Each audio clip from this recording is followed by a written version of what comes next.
anything, you're really talking about just raising your standards. I mean, I always tell people, if you want to know how to change your life, I give it to you in 3 words, boring as it sounds: raise your standards. And what does that mean? Corny as it sounds. Raise your standards. Oh, thank you for the breakthrough thought, Tony. I'm glad I wasted my time watching this little email with you. But think about it. Lasting change is different than a goal. You don't always get your goals, but you always get your standards. Maybe it would help you is to think about it this way. I try to explain standards to people with a different set of words. Think of it as everybody in life gets their musts. They don't get their shoulds. Like, think about it. Most people have a list of shoulds, don't they? Don't you have a list of the shoulds, things you should do, you should follow through on? I should lose some weight, I should work out more, I should make more calls, I should respond more rapidly to my email, whatever, you know? I should get into the office earlier, I should be, more confident. Whatever your should list is, people love to have their should list be met, but it's kind of like New Year's resolutions.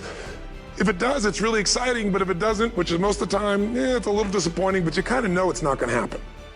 But when you decide something is a must for you, an absolute must, when you cut off any possible, you say, I'm going to find the way, or I'm going to make the way.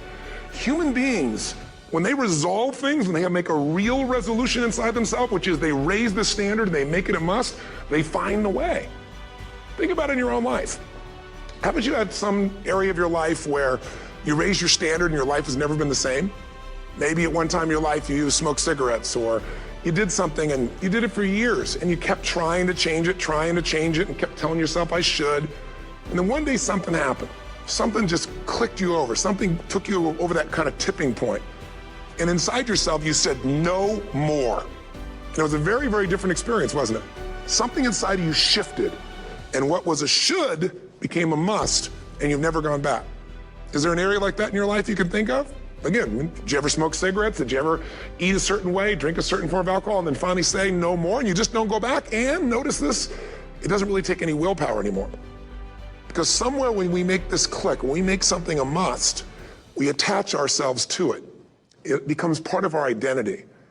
And one thing I've learned in the last, 33 years of working with people from now over 100 countries, 4 million people, is human beings absolutely follow through on who they believe they are. If you said to me, well, I'm really gonna work hard to stop smoking, but I've been a smoker my whole life and I am a smoker. I know your days are numbered. You're gonna be back smoking cigarettes again, because we all act consistent with who we believe we are.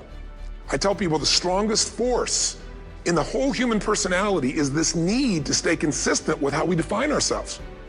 If you define yourself as somebody who is really conservative, you're not gonna be crazy and act nuts unless you're really drunk.